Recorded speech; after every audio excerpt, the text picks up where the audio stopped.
In the next two videos, I'll be adding the last of the details to the shelter deck. This is the anti-aircraft armament. In this video, I will construct and install the mounts for the 3 Pom Pom guns, and then the remaining 2 Vickers machine guns. Both of these components are 3D printed parts from MicroMaster. They provide a substantial level of detail, and because they are 3D printed, require very little assembly. If you want to get a high level of detail without having to put in a lot of effort, then these are the way to go.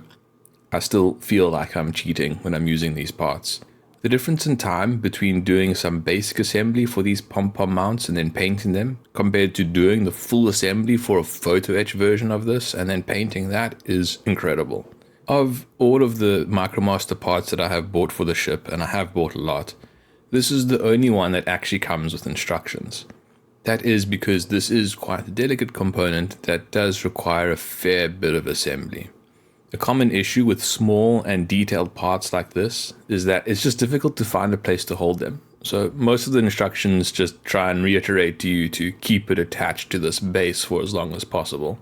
Provided that you do leave the pom-pom gun mount attached to the base, you can hold it very easily, and then assembly isn't that difficult. Having said that, I didn't quite follow the instructions as MicroMaster laid them out. I started by clearing the smaller components from the base so that the base of the pom-pom gun was exposed and had easy access to it. Other than that, I followed the instructions. As I found with MicroMaster's 3D printed boats, removing these components from their base is very easy. I'm still quite surprised how such detailed and delicate components can actually handle quite a lot of rough handling and be very easily removed from these bases. The printing supports for these components have been designed very well, and they snap off easily at the correct location. I haven't come across a situation where the attachment point for the support is sturdier than the thing that it attaches to. MicroMaster has clearly put a lot of thought and design effort into ensuring that these supports will come off cleanly without damaging very delicate details. Once I have clean access to the base for the pom-pom gun, I use tweezers to remove some of the smaller support struts that are attached to the most delicate details. Once the area is cleaned up, installation can begin. MicroMaster offers 2 versions of these pom-pom gun mounts. You can have one with the guns at the elevation of 0 degrees or one with the guns at an elevation of 45 degrees. This is the version with the guns at 0 degrees, that is, they are horizontal. It is important that the guns are installed at the elevation for the kit that you have. This is to make sure that all the components correctly clip together. The instruction for the installation of these guns says that the fit is very tight, and I can definitely confirm that. The fit is indeed very tight. However, it is possible to get the guns into position without doing any additional sanding. You just have to make sure that any support struts on the inside of the cradle have been properly removed. Provided that is the case, getting the guns into position is just a matter of rocking it backwards and forwards with your finger until it slots into place. You can tell that the guns are correctly positioned when you look at the mount from the sides. There are boxes that must be aligned. These boxes are where the ammunition boxes will slot in, so if they're not correctly aligned, the ammunition boxes won't fit. When installing the ammunition boxes, you do need to be careful, especially if you have previously removed them from the base. This is because they do have a front face and a top. You can't just arbitrarily install the ammunition boxes in any open slot. While the slots make it impossible for you to install one of the boxes upside down, you can install it with the front facing backwards. If you do that, that would mean you've installed the ammunition box on the wrong side of the mount. Once certain about which ammunition box goes where, installation is very simple. A small drop of thick superglue is applied to the openings on the side of the mount, and then the ammunition box is installed in the opening. After the ammunition boxes, there is one final small detail that needs to be installed, and that is this bar that runs across the top of the guns.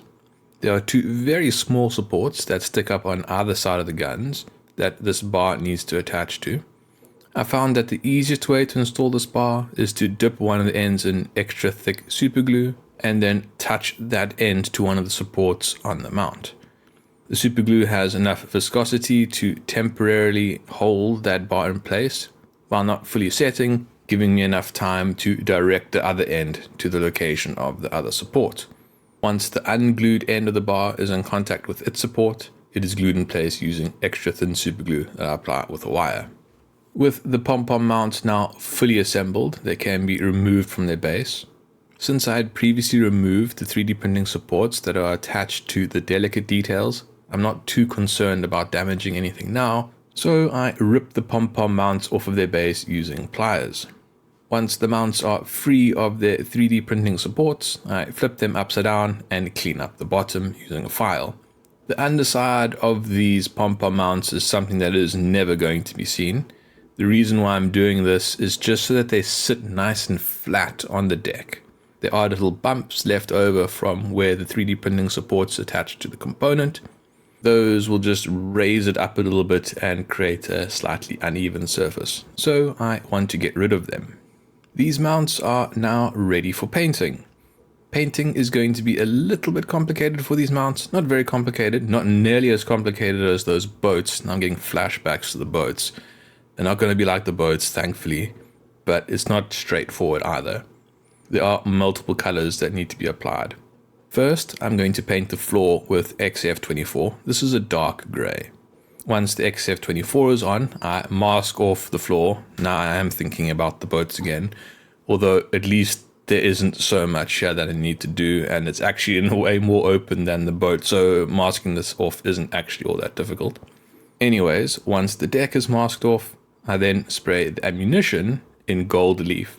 Gold leaf is going to be the right color, especially after some weathering and a matte coat. It'll make it look like there's little shells in these ammunition boxes.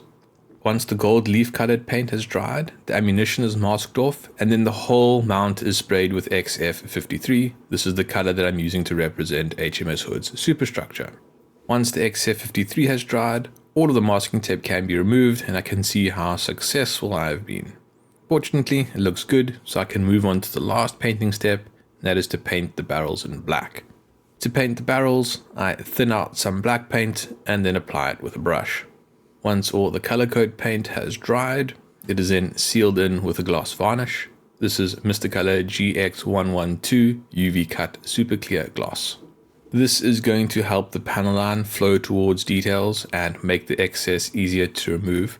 Although realistically, on components that are this detailed and this small and delicate, removal is going to be tricky. So I'm going to apply a very thin panel line with the intention of not having to remove any of it. That is going to make this gloss coat very important. Once the gloss varnish has sufficiently dried, I then apply a panel line. This panel line has been thinned roughly 3 parts of solvent to 1 part of panel line. It is, as you can see, very thin. It's not leaving residue, and that means that I'm not going to have to clean up the excess. Once the panel line has dried, everything is then sealed in with a matte varnish. This is Tamiya XF86. The Pom Pom guns are now constructed, painted, and ready for installation. Moving on to the second type of anti-aircraft guns, these are the Vickers machine guns. There are only 2 of these. These are the aft 2, and these are the shielded versions. This is going to be a lot easier than the Pom Pom guns. Firstly, they need to be removed from their base. This is simply a case of snapping off the 3D printing supports using tweezers and a knife. Once removed from the base, any straggling bits of 3D printing support are flicked off and the base is cleaned. Painting for these guns is also substantially easier than the Pom Pom guns. Simply spray the entire component in XF53 and then brush paint the barrels black. The weathering process is the same as for the Pom Pom guns. First, they are sprayed in Mr. Color GX112 UV Cut Super Clear Gloss Varnish, and then very thin panel line is applied. Once the panel line has dried, everything is sealed in with Tamiya XF86 Matte Varnish. Once the matte varnish has dried, everything is ready for installation. Starting with installation of the Vickers machine guns. These are resin components, so they need to be glued in place using super glue. To glue them in place, I apply a small drop of thick super glue to the hole where they need to be installed in their nest, and then I place the mount in its hole. The thick superglue does give me a short amount of time to position the gun, but not a lot, so I mostly try to keep the gun in the orientation that I want it, and only make small adjustments to correct its position as required.